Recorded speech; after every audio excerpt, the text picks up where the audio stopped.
It's been several years since I reviewed the original Smith & Wesson CSX. That's not the railroad, that is the Chief Special Extra, I guess it would be. But since that time, I've regularly carried this gun when I'm working around the ranch. And I use that in air quotes. I wouldn't call my place a ranch, but anyway, when I'm working outside and anything on the range or doing yard maintenance, anything, the CSX original is almost always with me. It's just a handy carry gun. I don't mind if it gets beat up a little bit. However, in the original video on this gun, I did have a number of complaints. And the question is, did the E-Series solve those issues? Stay with me, let's find out.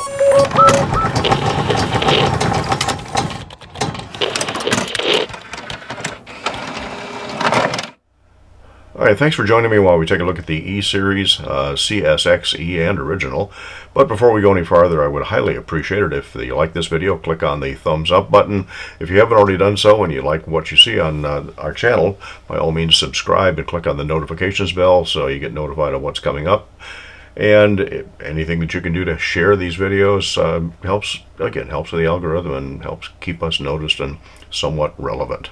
And I always appreciate comments on this video, and drop them in the comment section below. Just remember, this is a family channel, so please keep them at least PG rated. So the original CSX came out, 5 years or so ago, and it never really seemed to catch on. And maybe it's got a little bit of a cult following, but it's kind of an underappreciated gun. There's a lot to like about it.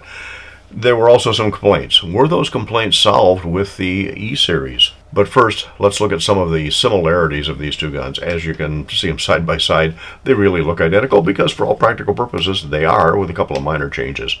But from the top, everything looks the same, except you see back here, this addressed one of the complaints that guns at the time were becoming more popular to be optics ready, and lo and behold, now the CSX E-Series is optics ready.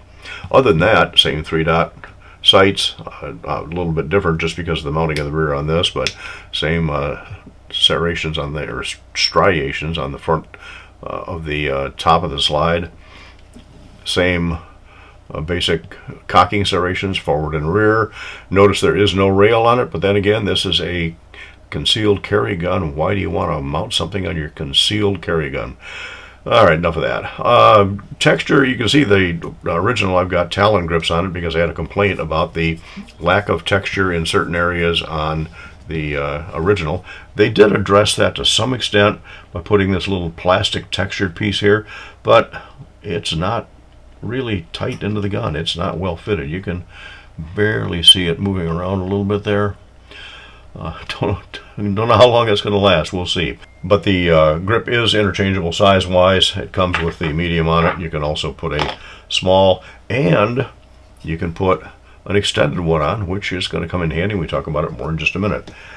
But again, it did fill out some of this, but they didn't take care of the texture area up on the top here. And I've seen a number of other reviews that complained about the lack of grip. A little bit on the right side again. I've got area where my hand is on the gun, and even when my finger's in the trigger area. By the way, all of these, or both of these guns, have been checked. Magazine's empty, chamber's empty. Got to keep the YouTube reviewers happy here. Empty magazine going back in each gun. Anyway, a little bit of texture, more texture here would be nice, although it's not that critical. Over here, though, where I'm getting this part of my hand against the grip, I want friction there, and there is no friction. I solved that on the original one. Talon grips sent me the kind of the rubberized texture grips. It's coming loose back there. That's my fault for not prepping it right, probably. But then again, this has been carried a lot. So Talon sent these to me, and it really makes it feel a whole lot better. I'm going to try this initially. Well, actually, I've already shot it some without having without the Talons, but I got a hunch I'm going to end up with Talon grips on it by the time I'm done. Let's see. Everything else, the ambi safety, manual safeties are the same. Ambidextrous slide stop lever is the same. It looks like the extractor is the same. The replaceable magazine release, it looks the same. Now, you can't just swap this around, but they do send you one that you can put in from the right side and gives you instructions on how to swap the magazine release. Only it doesn't enhance the performance, but if you're left-handed, it does make it a little bit easier to theoretically swap magazines. And they give a little takedown punch to take the basically be able to field strip the gun. The weight of both of these surprised me a little bit. When I originally reviewed the CSX, 13 rounds of 124 grain ammunition and the magazine, 12 round mag, one for the chamber. This weighed 25.5 ounces. I reweighed it when I compared it today with the new E-Series, and it's now 25.7. I'm guessing that that is because of the addition of the Talon grips to it. The new one, however, weighs 25 ounces even.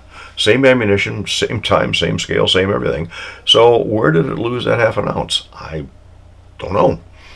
The optics plate mounting with the extra screws on there, I can't see where that actually reduced any weight. But I have a guess. I'll come back to that guess here in just a minute. But that has to do with one of my other original complaints about this gun. If you go back and look at the original videos, I'll be posting them somewhere as we go along here. I had a complaint about the magazine, and one of the complaints was the magazine sleeve is just kind of hanging out there, and it would slide down when in the magazine carrier. Then I got to try to put it in. It just adds a pinch point that I didn't like. So I also showed a way to solve that problem, as you see on this magazine. So this is the one I carried for reload. I'll carry this one in the gun.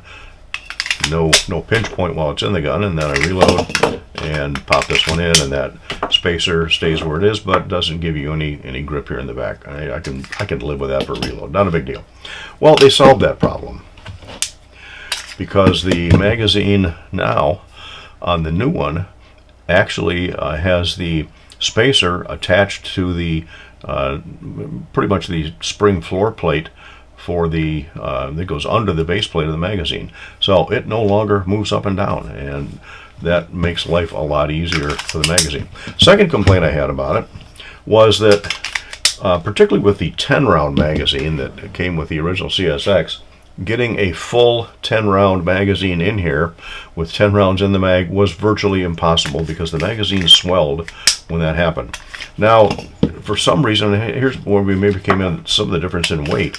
I don't know if they made the grip area thinner on the inside. I can't imagine they would have, but the magazines now, when the magazine is stuffed full, it does go in a lot easier.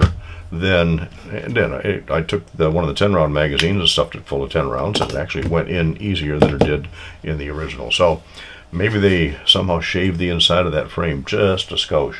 But the 15 round magazine, same length as the one for the M&P, does come with a spacer that fits a little better than the original spacers. It's got more friction to it. It's not going to be as easy to slide down.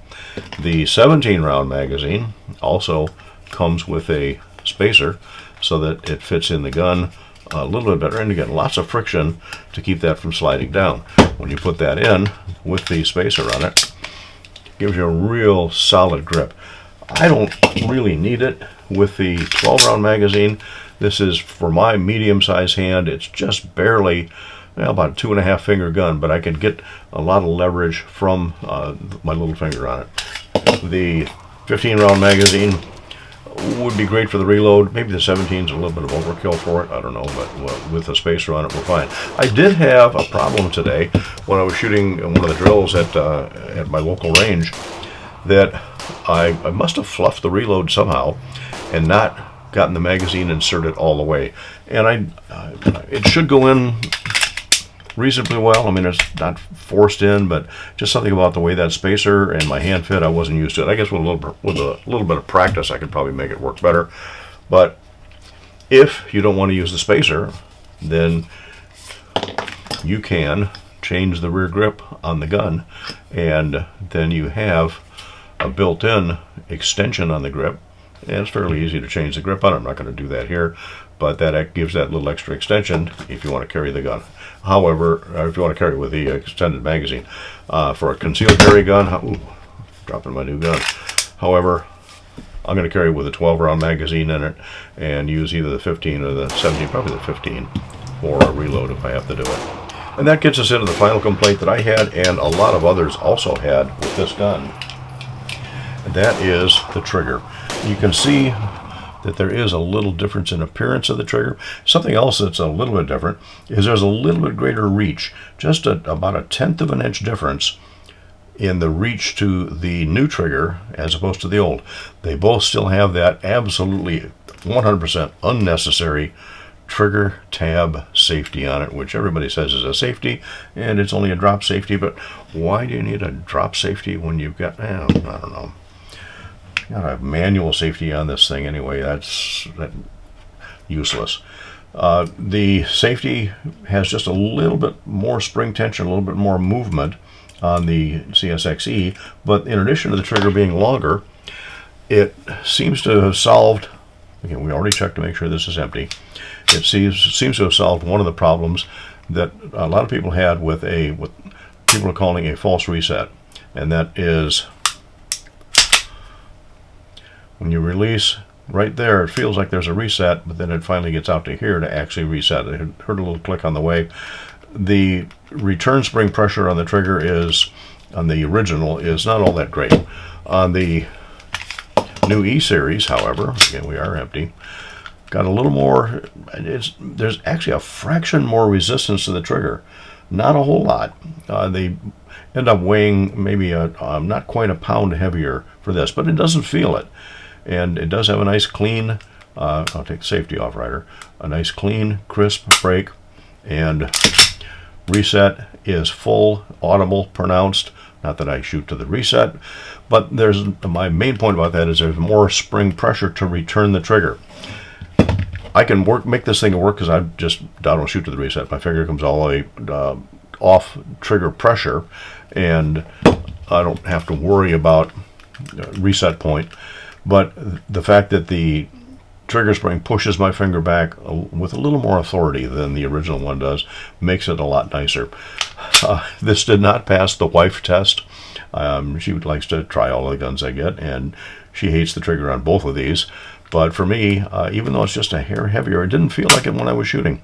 I could shoot relatively well. You'll see in the drills, I've been rolling some of that footage as we go along here, but you'll see in the drills that I did that I'm not having any trigger control issue.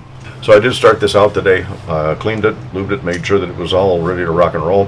Had mags loaded up for both of these, took them to the range, and initially put 2 targets down to, I can't remember if I put them down to 15 or 25 yards. I'll have to review the video and I'll put the notations in here. And I shot them at 6-inch circles, and the initial shots out of the E-Series were a little high right. They were much better contained from the original. And then I played with some of actually the intermediate drill and the firearms tack bay, and both these guns are shooting just about as well as you could expect. And then I finally ran another pattern target down to, I think it was 15 yards on this, and and I put the Federal 124 grain HST rounds, my carry rounds through it. Ran 2 full mags, and it even started out with 13 in the gun, so a full mag of 12 behind 1 in the chamber, and it had no issues at all, and it grouped really, really nice. So, am I going to retire my old E-Series? I don't know. I do like the new one better, and I'm actually going to put an optic on it. I'm debating which one I'm going to put on, because the next comparison is going to be the new E-Series with the Kimber CDS.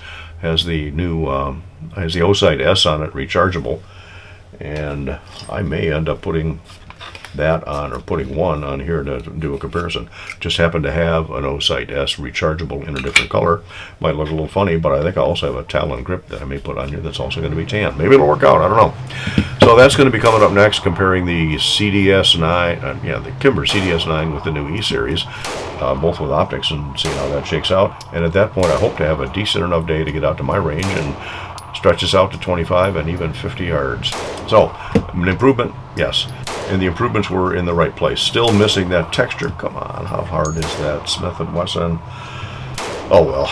Other than that, yep, I kind of like it. Your thoughts are appreciated. Comments down below, and like I say, just keep them PG rated. And thanks for stopping in.